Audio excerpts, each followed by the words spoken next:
I don't trust supplement companies. I've already made enemies of the food companies and the pharmaceutical industry. Let me complete the trifecta by saying I loathe the supplement industry because most of what they sell is rubbish. The two biggest sectors are fish oil and multivitamins, minerals, those sorts of things.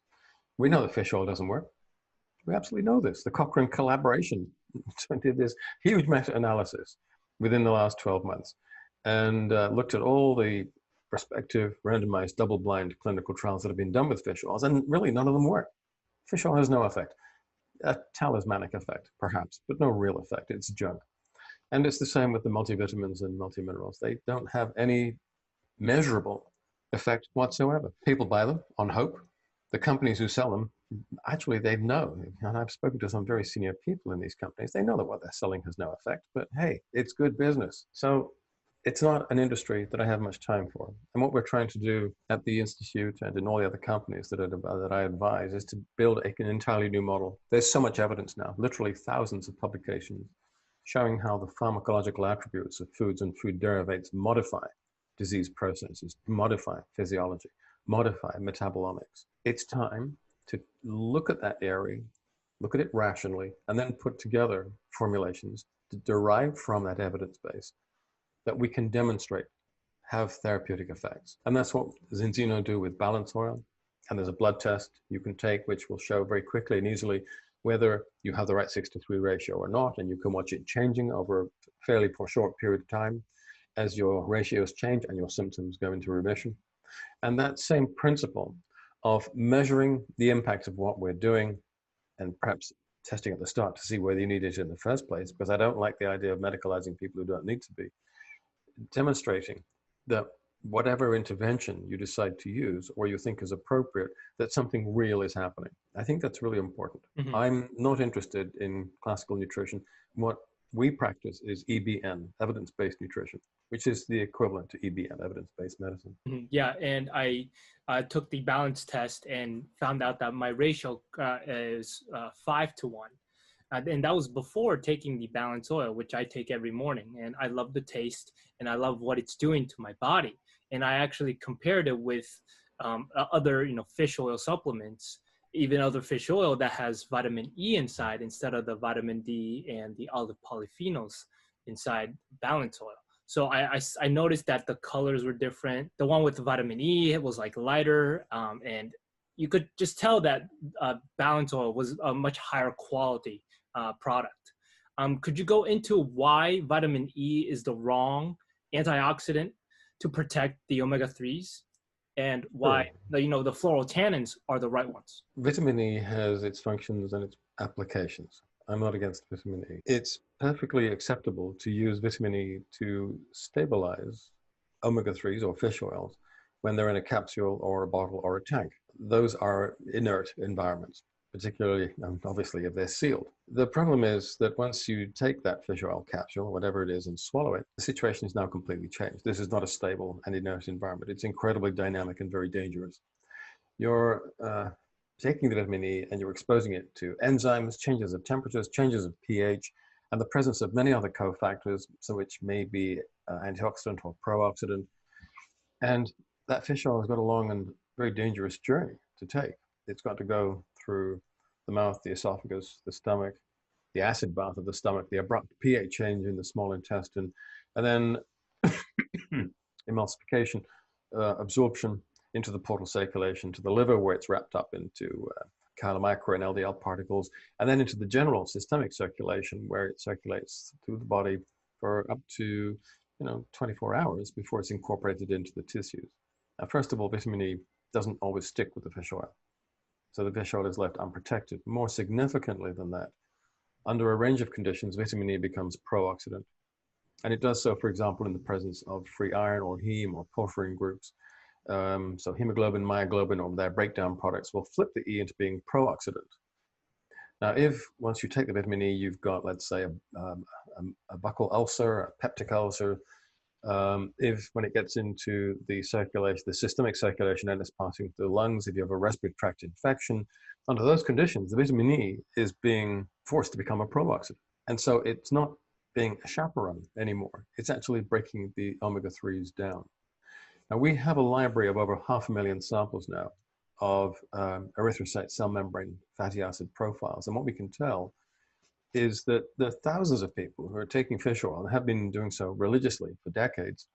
We look at their ratios and the omega-3s just aren't there. They didn't get to the peripheral tissues. They've not been incorporated into the cell membranes, and therefore they're having no effect, which is why the Cochrane collaboration found that fish oils, commercial fish oils, don't work. Then you have to step back from the detail and think, well, hang on.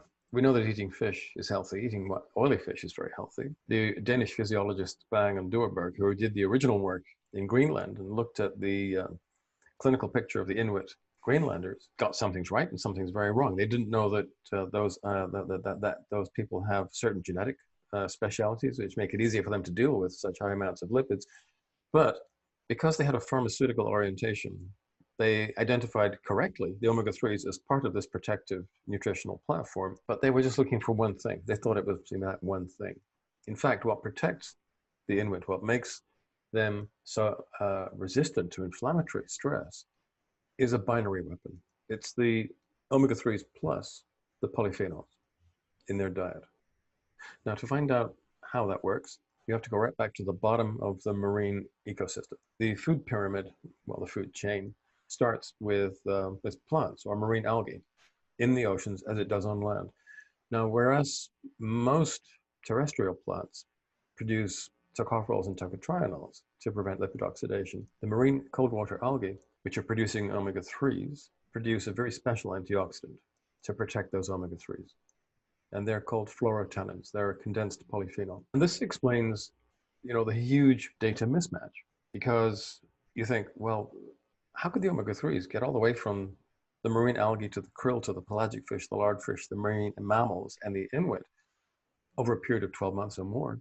How could that be when these omega-3s are so fragile? And you can see that for yourself if you take a vitamin E fish oil capsule and empty it onto the palm of your hand. Within a minute, you can smell it starting to oxidize, whether the vitamin E is there or not. So how could these fragile molecules travel over such long distances and over such long periods of time and arrive at the apex predator, the Inuit, intact?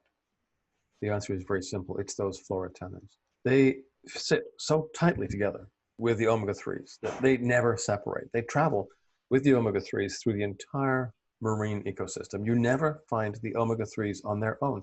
They are always combined with these chaperone antioxidants. So it's this combination of omega-3 and lipid polyphenol, lipid-soluble polyphenol, that is consumed by the krill, gets into the stomach of the krill, into its tissues, into the stomach of the pelagic fish, into its tissues, into the stomach of the larger fish, and into its tissues, and so on and so forth, until the omega-3s and the fluorotannins arrive in the diet and then the bodies of the Inuit islanders. And when you look at the body fat of the Inuit, what you see, first of all, is it's an interesting color. The body fat of an American would be whitish, pale cream. If they've been taking a lot of beta-carotene, drinking a lot of carrot soup or taking beta-carotene supplements, it might be slightly orange. The body fat of an Inuit is brown because fluorotannins are brown. And that's why the seaweeds that make the fluorotannins are brown. They're brown marine algae. All we have done is to reproduce that. We've taken an analogous lipid-soluble polyphenol, not from seaweed, but from olives, because that has certain other characteristics that we find very interesting. We combine that with the fish oil. And what we have is not, strictly speaking, a fish oil in the commercial sense. It is more like the liquid version of a fish, of an oily fish. What we see using the dried blood spot tests is that very quickly your 6:3 ratios in your cell membranes start to decline. And as they decline, the symptoms of inflammatory disease do as well. It's just a beautiful symmetry. It's a beautiful convergence of different sets of data, and they fit perfectly. And I've studied the mechanism of action behind the omega-3s and how the EPA blocks the omega-6 downstream effect into converting into arachidonic acid, which then has the downstream effect of converting into inflammatory chemicals called leukotrienes, specifically B4, and prostaglandins E2. Now, to the viewers and listeners, if you have too much of these leukotrienes and prostaglandins, your cell membranes and your cell nucleus, your entire cell becomes inflamed. And so when you have too much inflammation of the cells, that leads to pretty much every medical condition you can think of. And so it really starts with your cells and reducing the inflammation in order for me to heal my skin and heal my eczema. But for others, it might be to heal autoimmune conditions or to reduce the symptoms of joint pain, muscle pain, brain fog, whatever it is. It starts with cell inflammation. That's what I discovered. Could you explain kind of that process of how the omega-3s can inhibit the inflammatory effects of omega-6s? Well, first of all, it's important to say that